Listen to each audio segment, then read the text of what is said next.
Enfermo, recién operado de la próstata, en una silla de ruedas y conectado a un tanque de oxígeno, Roberto Gómez Bolaños yacía en el patio de su casa en Cancún, en una de las zonas más exclusivas donde el tacuche y el dinero son un común denominador. Dentro de su mente habitaban los viejos recuerdos de sus años mozos donde se autonombraba el humorista más importante de México y quien había conquistado América Latina gracias a su sentido del humor simple y vacío, pero con un clic nostálgico con la audiencia gracias a la televisión. Sin embargo, Chespirito no solo es lo bonito que quiso mostrar su casa Televisa. Dentro de sus éxitos y luego de una gira muy polémica donde lamió las botas de dos dictadores del Cono Sur en América Latina que eran, irónicamente, de su mismo pensamiento político, en esa flamante gira, al estilo de un mandatario de Estado, a Roberto se le ocurrió una de las ideas, hoy más grises y bochornosas de su historia, que fue el iniciarse como productor de películas de cine para el Tigre Azcárraga, con el fin de seguir haciendo televisión para jodidos. En ese experimento fallido nació la célebre, jocosa y estúpida película del chanfle, un filme que quedó guardado en lo más lamentable de la historia del cine mexicano y que tuvo un fin muy mórbido que quizá pocos saben, pues nada en aquellos ayeres era gratis, ni mucho menos viniendo del sobrino del sanguinario Gustavo Díaz Ordaz. Es por eso que hoy te presento el oscuro origen de la creación del chanfle. Si quieres más historias como esta, dale like y suscríbete al canal. Te divertirás, te lo aseguro.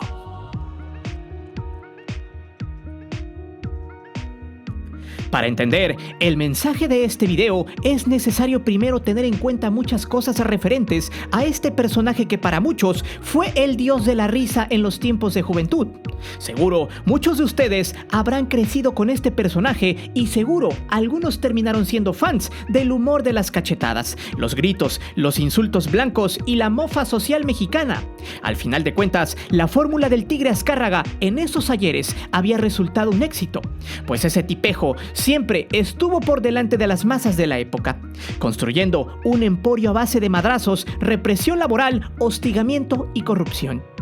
En los años 70, el Tigre buscaba contagiar a las audiencias con la TV, y hasta cierto punto lo logró, pues él tenía el control no solo de su empresa, sino también de los gobiernos en turno.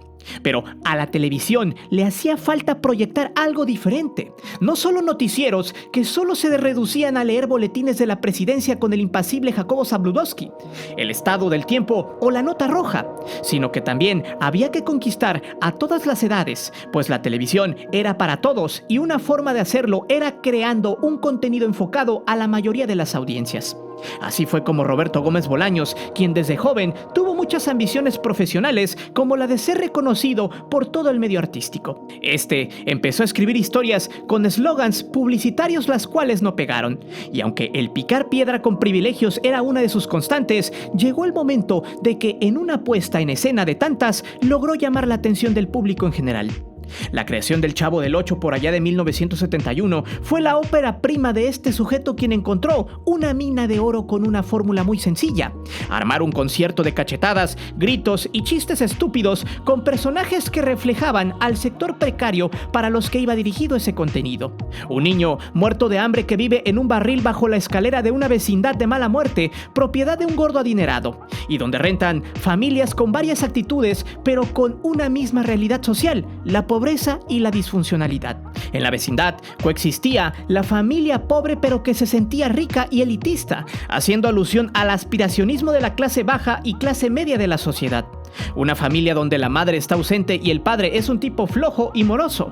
Una señora de edad que vive en la soledad y que se enamora del vecino moroso. Y otra vecina que es solterona y coqueta. Además del típico maestro que se poncha a la mamá soltera. Todos esos personajes conviven en un solo lugar, dando el clásico mensaje subliminal de aquellos ayeres que dice: lo mal hecho a veces puede traer fortuna. O la de: no importa que estés jodido, mientras siempre tengas una buena cara, todo lo demás es irrelevante. Bajo esas frases nació el Chavo del Ocho y el guión siempre fue el mismo: Eso conquistó a millones de mexicanos y cuando Televisa buscó más amplitud, el Cono Sur fue el gran experimento para tener el control político. Pues para muchos mandatarios el Chavo representaba a dónde las masas pobres deberían de estar, felices a pesar de sus carencias y de olvidarse de las cuestiones sociales, pues una sonrisa siempre alivia todo mal. Bajo ese contexto, se construyó un gusto virulento en aquellos lares. Chespirito era un superdotado, para muchos considerado el mejor comediante de habla hispana en esa época. Curiosamente, el sobrino de Gustavo Díaz Ordaz Bolaños, el presidente más sanguinario de México en la historia contemporánea, recordado por los eventos de la Plaza de las Tres Culturas, donde alrededor de 300 estudiantes perdieron la vida en una masacre sin precedentes en 1968. Y por cambiarle el nombre a un modesto pueblito del estado de Puebla, donde había nacido, llamado San Andrés Chalchicomula, y que ahora luce el nombre de Ciudad Cerdán, solo porque el anterior representaba a los indios de la región. Chespirito ya era una celebridad en Sudamérica en los 70s. Era un dios de las risas grabadas y de los sketches simplones sin ninguna temática significativa y que aporte un mensaje enriquecedor a la conciencia del espectador. Aún así, con esa retórica humorística en el Cono Sur era sumamente ovacionado a raudales. En 1977 llegaría una acción que muchos de sus fans al paso del tiempo le reprocharon hasta ahora. Chespirito fue invitado por dos de los dictadores más violentos de la época. El primero, Augusto Pinochet, quien había usurpado el poder chileno luego de derrumbar al presidente en turno, Salvador Allende, luego de bombardear el Palacio de Moneda. En esos tiempos, la vida en Chile era muy cruda y la represión era un común denominador. Sin embargo, las risas grabadas de Chespirito habían contagiado con un poco de felicidad a los andinos. Cuando este personaje aterrizó en el aeropuerto, una valla humana de casi 17 kilómetros lo escoltó hasta el edificio Diego Portales, donde le hizo, junto a doña Florinda, el clásico saludo en la sien. Pinochet lo esperaba y lo primero que le comentó al tenerlo de cerca fue que sus programas le agradaban y que el humor simple y blanco lo hacía ser el mejor, mientras que el autollamado Shakespeare mexicano contestó: "Muchas gracias, mi general, eso lo hice sin querer queriendo". Su estadía en Chile lo llevó a dar una función de cachetadas en el Estadio de Santiago ante 30,000 personas, recinto que años antes había sido sede de las torturas con choques eléctricos a opositores del régimen sanguinario de Pinochet.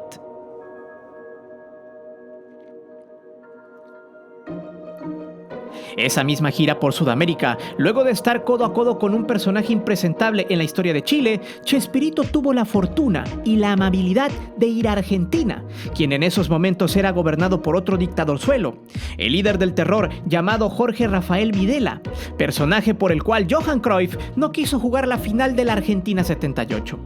En Argentina, Chespirito tuvo más tiempo de regodearse entre la crema innata de la dictadura de aquella época.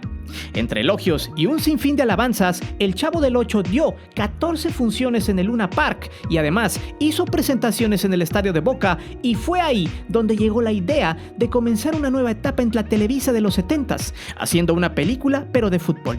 El simple hecho de ver miles en las butacas fue el tanque de oxígeno que se necesitaba para que se le reconociera por primera vez en la historia como un escritor de alta envergadura y así no tener que envidiar tanto a Juan Rulfo. Pues ¿cómo era posible que este escritor, con tan solo 2 libros, había hecho historia, mientras que él, con 250 tomos encuadernados de historias, simplemente no era un personaje reconocido por la crema innata de los escritores e intelectuales?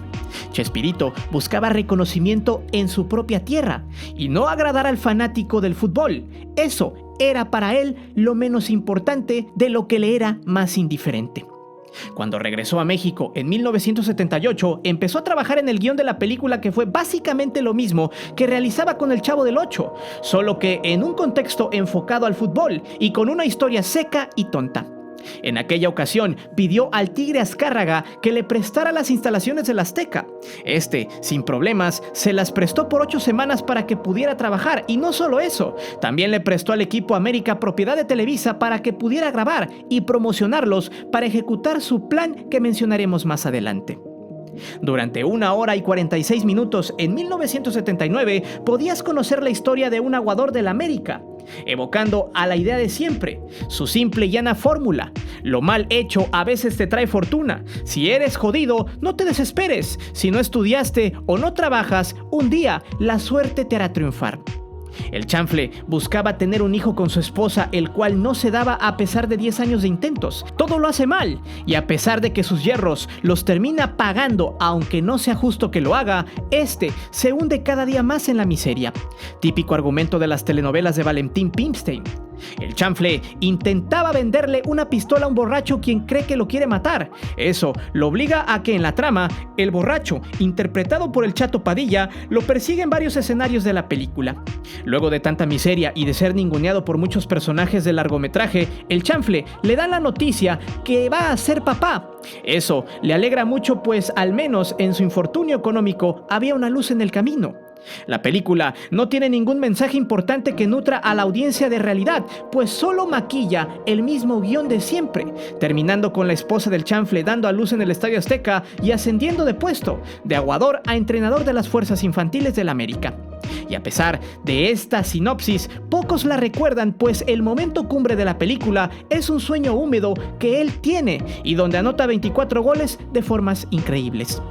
La historia de este personaje estuvo inspirada en el utilero del Puebla Rogelio Cruz, alias El More, y el entrenador del América, en Nacho Treyes, personaje interpretado por Don Ramón. Pero, ¿cómo es que esta película tuvo un cierto éxito en taquilla en México, llegando a 9.6 millones de personas? Simplemente porque la historia era muy trivial. Si esta la entendía la sirvienta de la casa, entonces era un éxito. Palabras de Valentín Pimstein. Además de que en aquellos ayeres la televisión era el instrumento de la fama exponencial. Justo en ese filme aparecieron algunos equipos que se prestaron para que Azcárraga y Bolaños cumplieran su cometido. El Atlético Español, hoy Necaxa, y el Puebla fueron los clubes que participaron. Luego de ese hito, Azcárraga le dio la dirección de Televicina a Chespirito. El chanfle había sido creado gracias a una pequeña ambición de Bolaños y que había vivido en las dictaduras latinoamericanas, donde este personaje pensó que con ello podría ser reconocido como un gran escritor, poeta, guionista y director en la historia del cine mexicano. Pero no fue así. El chanfle terminó siendo una película de culto para el aficionado de fútbol y de muchos americanistas. En esos momentos, Azcárraga mismo le había pegado al control casi total de las masas. Había conquistado la religión con las mañanitas a la Virgen televisadas, la política, y en ese momento tomó el campo de la segunda religión mexicana, el fútbol.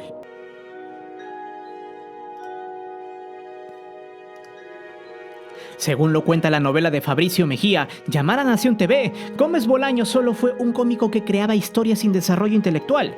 Creía que el memorizar poemas o frases del Reader Digest era el camino para suplantar a la cultura misma, que siempre estuvo ausente en sus contenidos. Además, este personaje siempre se preguntó cómo era posible que nunca haya sido reconocido a nivel internacional con premios como el Nobel de Literatura o alguna estatuilla hollywoodense, lo cual siempre añoró, pero que ni por centímetros los pudo leer. A Chespirito nunca le dieron premios significativos, ni de obra, ni de actuación, ni de literatura, ni de dirección, y eso que era el encargado de Televicine en sus tiempos de gloria. Nunca recibió ese reconocimiento de los talentosos, y es que hacer guiones para Televisa jamás te pondrá en la órbita de quienes hacen cultura, arte, o dejan en la mente de las audiencias una enseñanza que valiera la pena. Para muestra, la película del Chanfle 1, la cual tuvo un éxito rotundo por el simple hecho de ser la primera en México contextualizada en el opio de su pueblo. Además de ser codirigida por su inseparable Enrique Segoviano, quien ya tenía la fórmula de chistes bien memorizada, como si esta fuese una receta de cocina. Si recordamos, de esta película existió una secuela donde hubo todo menos fútbol. Los diálogos fueron un refrito del refrito del refrito del Chavo, llegando a los 6 millones de personas, siendo un auténtico fracaso con respecto a la primera, con el curioso dato de que la segunda película fue dirigida, producida y escrita por el Shakespeare mexicanizado, o sea, Chespirito. A pesar de que este personaje intentó por todos los medios ser un referente serio, nunca pudo serlo. Sí, es verdad, el recuerdo llama y también la nostalgia cuando se consumen sus contenidos que de buenas a primeras salieron al aire de los canales de Televisa, quedando poco a poco en el olvido. También es verdad que el chanfle quedó muy arraigado en el sentir del aficionado, siendo una obra ingeniosa para su época, aunque nunca se olvidará bajo qué circunstancia y contexto se cuajó esta película, siendo en una etapa muy oscura en Sudamérica donde la dictadura de Videla y Pinochet serían la lápida que cargaría para siempre.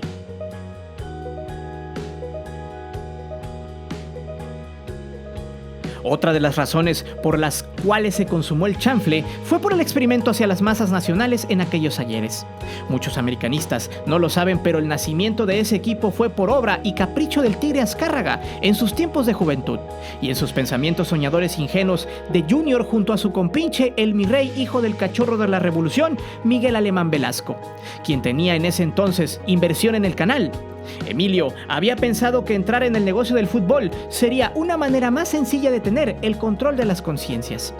El América fue el producto de ello y al paso de los años formó un arraigo, mismo que tenía pensado llevarlo a la televisión.